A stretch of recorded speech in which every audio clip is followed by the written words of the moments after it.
Hello and welcome back to the KCC channel. I'm Rob and I hope you are having a wonderful day today. Today we're jumping into some malicious compliance. Please check out the KCC Discord linked in the description down below. There you can talk to me and a whole bunch of KCC fans who hang out there on a regular basis. I look forward to seeing you there. Our first story today comes to us from Asian Clooney. Boss tries to give disciplinary action for working too hard. Let's jump right in.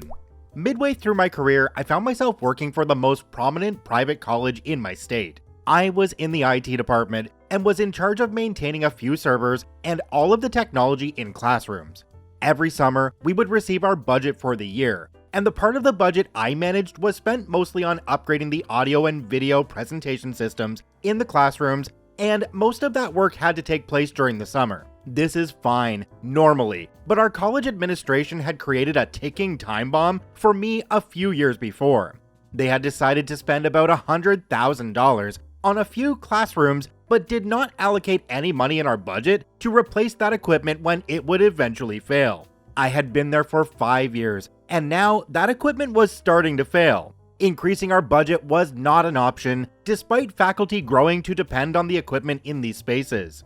I was left to figure out how to make the same budget replace all of the equipment in those spaces, as well as the normal set of classrooms that would need to be upgraded elsewhere. Fine, I was up for the challenge. I had to simplify and purchase more value brand of equipment and do extra work to cut corners. A couple of weeks of shipping delays for the majority of the equipment saw me with roughly 1 month to rip out, replace, rewire, and configure around 15 classrooms, as well as update and test all of the existing classrooms within about a month before the semester began. Realizing the amount of work ahead of me, I began working. I came in every day of the week for 28 days straight, working 8 to 10 hours to ensure that when the semester began, the professors would have working equipment. I was salary, so I did not have to clock in. This gave me the freedom of schedule to work as little or as much as required. I worked myself sick and was literally sick at the end of the 28 days. My supervisor was a guy we recently hired, let's call him Gus. Near the beginning of the semester while testing equipment, I realized that the audio driver in a common model of computer we have in the classrooms was corrupted. Investigating it, I realized that the computer manufacturer had corrupted drivers on their web server where we downloaded it from. I asked my supervisor who was in charge of managing the image deployment server to rebuild the image with a non-corrupt version of the driver I had provided him. He said he would. I swing by the next day and ask him if he had completed the rebuild. He had not. I tell him I really need it as the semester loomed closer and closer, and he tells me he will work on it. Next day, nothing. Day after that, nothing. Finally, he figures it out and I continue my work. He must not have liked being pressured, and perhaps the perception that he was incompetent, must have gotten to him. He decides to power trip and call me into his office and ask why I was working so much. I explained the administrative oversight a few years prior, shipping delays, cheaper equipment, extra required work, and his delay of a working image. I tell him, look, I came in day after day after day asking for that rebuilt image. Each time I said day, I am poking my finger straight down on the edge of his desk, enough that it makes a sound to emphasize that those delays hurt the work I was doing. He wanted to find some personal failing that he could pull out some form of disciplinary action around. I gave him none. Eventually, he ran out of ideas and I left his office, not thinking much of it. Gus, however, was a brown-noser of the highest order. He would follow our IT director like a puppy. He joined a band with my IT director, so my work situation was not exactly fair. The semester began and not a single issue in all of the classrooms was reported. I was proud of the work I was able to complete given the challenges. The second day of the semester, my IT director calls me into his office. There, Gus is sitting beside him, and they both want to talk to me. I don't like the looks of this. My IT director starts asking me about why I was working so much. I explained to him, as I did Gus, the various factors that made this summer's work extra challenging.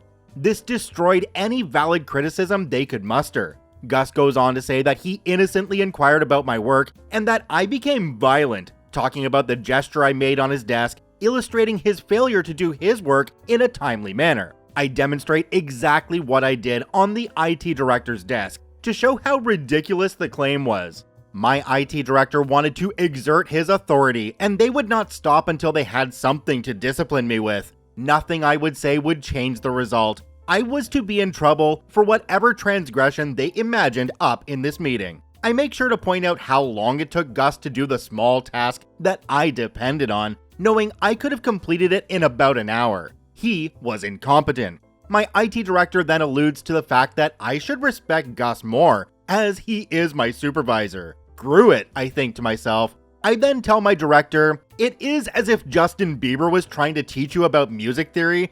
It is only going to piss you off. This sudden, sharp, and, in my opinion, hilarious comparison was too funny. Both Gus and my IT director immediately laughed their butts off, even though Gus was the subject of this insult. Once they had stopped laughing, my IT director put on a more serious tone. He says that I could manage my time better, despite the unique circumstances of this summer's work. His voice gets really soft and slow while he's talking to me now. This is a trick he forgot he told me that he uses in arguments to make the other person seem like they are out of control. It is condescending, as if spoken to a child, and now he's using it on me. He tells me that he wants me to take some time management class, also to take a couple days off and think about it. I just want you to think about it. However, he is going to need my keys and badge. Cue malicious compliance. At this point, he has provided me enough evidence that this is not a job I want to stay at. The absurdity of working so hard and for 28 days straight on salary with no extra pay and to be rewarded with a disciplinary action was too much.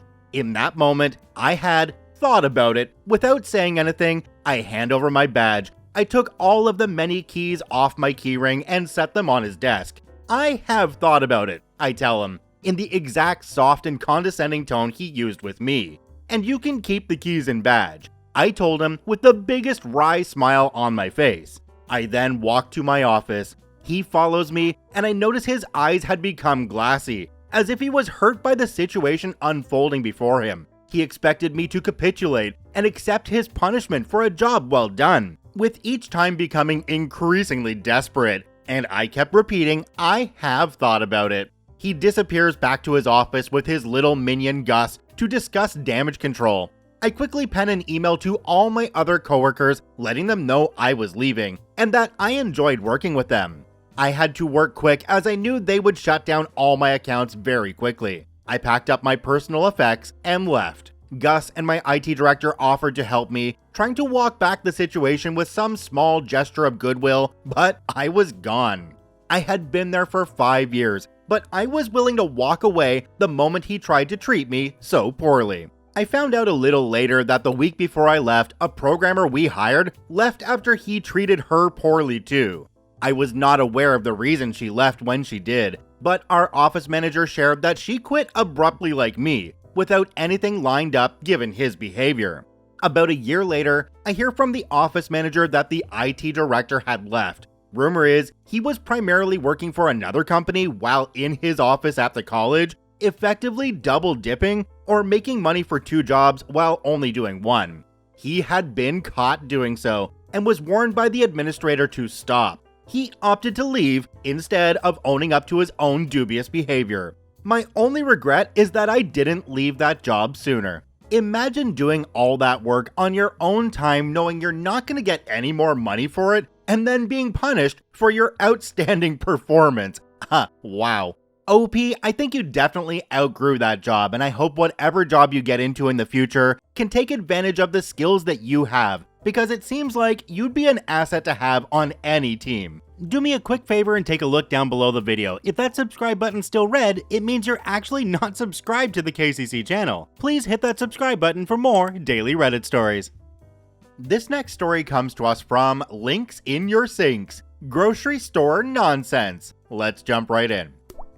This happened a few years back. I worked for a large grocery chain for 12 years. In that time, I worked all holidays, came in early, stayed late, rarely called out sick, and came in on my days off. I was treated like complete crap near the tail end of my time there, when we had gotten a new co-manager at the store. He acted like I wasn't a team player. He stalked my Facebook if I called out sick, trying to catch me in a lie, since he was used to me coming in and working when I was sick most of the time, which I know is completely terrible in and of itself. In those rare occasions that I would call out, he tried to require me to have a doctor's note to excuse the one day I would miss. All while this is happening, people would come in late with no call, be no call no shows, and be out sick for weeks with management knowing full well that these people would be on vacation. All this with zero disciplinary action. Cue malicious compliance number 1. The store started cracking down hard on OT, so they were used to me coming in early and staying late to make sure all tasks were completed with no complaints from management, since it meant that it freed up other people, themselves included, from having to do the work. My department, which was just me, was constantly praised by corporate as being the best looking and cared for department they had seen in the entire Northwest. I took pride in my job and what I did, but this soon became me working just my scheduled hours. It resulted in incorrect orders, a fall behind in keeping the shelves stocked, and a massive amount of overstock adding up in the back room. People that were clueless as to what we had in the back room were tasked with fulfilling my orders and ordering things they thought we needed but did not. It quickly became a crap show. They started letting me come in whenever I wanted and staying as long as necessary after about a month of fall behind. Cue malicious compliance number 2. I was really tired of being treated so poorly for the amount of time and effort I put in to making my department perfect. I applied at a company that my friend had been trying to get me to come to for at least 5 years. Wasn't expecting to get the job, as I had very little experience in that company, since most of my working career was at a grocery store. But I figured, hey, the worst that would happen is I wouldn't get it and I still have a full-time job with my current employer. Well, they absolutely loved me and quickly hired me on full-time. I put in notice at the store that I had accepted a job elsewhere but was willing to stay there part-time to train whomever they hired to take my spot. 5 months go by and they hadn't even posted my position. They did nothing to fill my place. I ended up putting my 2-week notice in as I was so burned out working 60+ hours a week with my 2 jobs with no scheduled days off between the 2. I made sure that I was available to the grocery store for a huge holiday, and my last day would be the day after. This lovely co-manager, mentioned earlier, thought he was hurting me by not scheduling me for the last week of my notice, which this holiday fell in. Other management tried to backtrack this move and tried to get me to come in anyway, but alas, the schedule had been posted, and as per union guidelines, they cannot change your schedule once posted without consent from the employee. I shrugged at the co-manager and said, sorry, I wasn't on the schedule, so I made plans with my family since I hadn't had this holiday off for years. The rest of management was furious at this guy for trying to pull this power move, which blew up in his face. I cashed out my banked vacation time before leaving, which only capped out at 3 weeks pay, but still, it was my final FU. I hear from old friends and colleagues that this co-manager was demoted to a clerk in a small department. I work now for a far superior company who values their employees and compensates hard work. I had taken a huge pay cut when I took this new position, but within 3 years, I was making more than I had been making in 12 years at the grocery store.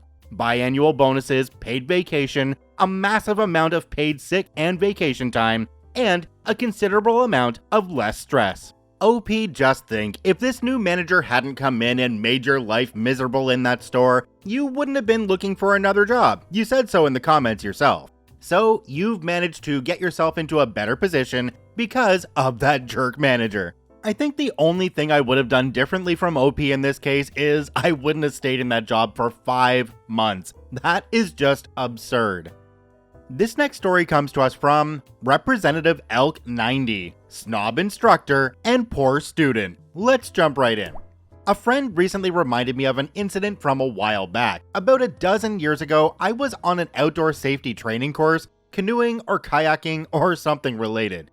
The instructor was being a bit of a tool and going on about buying the best equipment possible and that money should not be an excuse. Later, he took out his fancy knife, told us about its cost, about its features, and his favorite parts. He spent ages talking about the way it was forged, the type of metal, and how it was honed, blah blah blah. Then he asked everyone to do the same. Awkwardly, everyone complied and talked through their knife. He would then provide feedback to them and told them what was wrong with their knife. Finally, my turn rolled around. I was a broke-butt student, and my knife was from the bargain bin, but was carefully chosen for its task, an emergency. I pulled it out, and then proceeded to provide great detail about the knife, first explaining that the front half had a sharp blade that was great for cutting cheese, to spread mayonnaise or butter, or sharpen a stick. The back half was serrated. This was great for cutting over ripe tomatoes or rope. The strange hook on the front was great for opening plastic packaging. The blade length was great for cutting open the bread roll in one cut. The toggle was useful for holding sunglasses and provide access in an emergency. The hard plastic handle was heat resistant when I needed to quickly rescue the fallen sausage from the raging fire. Finally, stating that the price was great because if it was ever lost or damaged, I could easily replace. Everyone laughed except the instructor. He was enraged, first picking on that I used it day to day. I simply told him I could resharpen it, then picking on that it may be damaged when I need it for a real emergency. What is the point of equipment you don't use? This went on for a while. Finally, we arrived at quickly sticking it in the fire to save the fallen sausage. He was worried that I could change the temper and it would break. Finally, this interaction drew to a close. After about 15 years, I still have this knife. The blade is sharp and handle undamaged. It goes on every one of my adventures. Honestly, I think that person just wanted to show off their money by showing that expensive knife and then talking all about it, and then talking down everyone else's, because in a true survival situation, the best knife is the one you have with you, regardless of how much it costs. This next story comes to us from Ancient Educator 76. Don't lie to the customers. Buzzkill Bill versus Captain Smartbutt. Let's jump right in.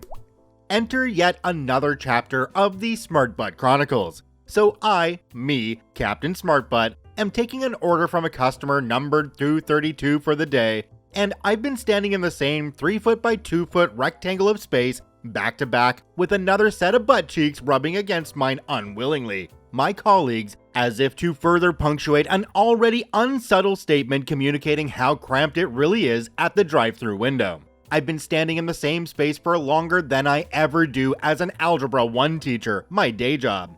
When I teach, I have to hold my pee for long periods of time, epochs even, but I move around the classroom and sweat it out.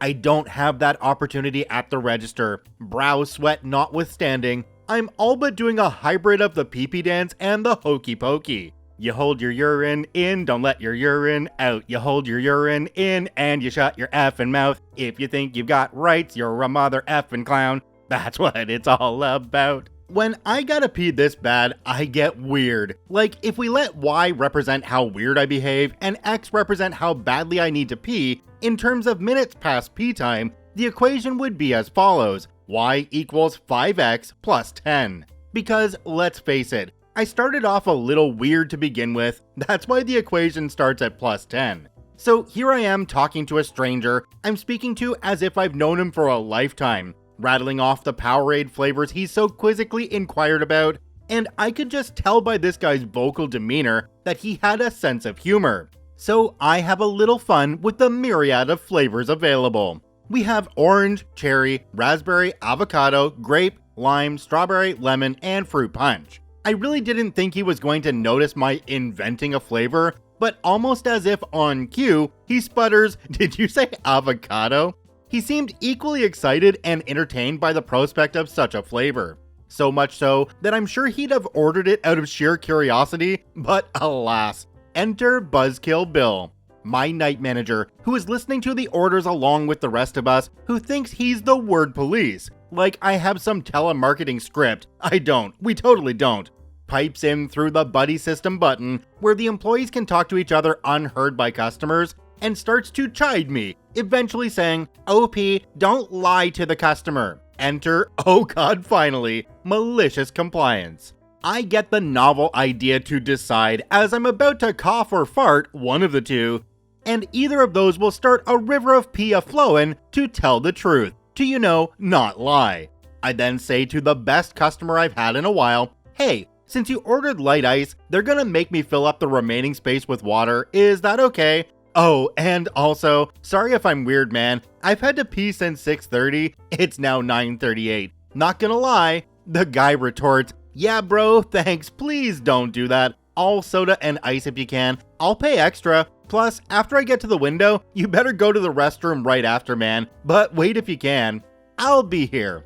I don't know how or by what miracle my manager did not hear me say that last part, but before I knew it, the guy was talking to me, asking how life's going, and gave me a $20 tip. If I didn't know better, I'd swear it was Theo Vaughn. I thanked him immensely, had a laugh about everything, and walked away thankful that things ended the way they did. Speaking of ends, I split the tip with my butt partner. Buzzkill Bill got word that we got a tip after all that, and he was fuming. The kind of anger that could only spawn from a total buzzkill. It really should be a crime having to deal with a manager like that, but I think the bigger crime in this story is the fact that OP, being an algebra teacher, has to work a second job at a fast food place to make ends meet. That is absolute bullcrap. Check out all 4 OPs linked in the description down below. I thank you for watching. I hope you have a wonderful day, and we'll see you tomorrow.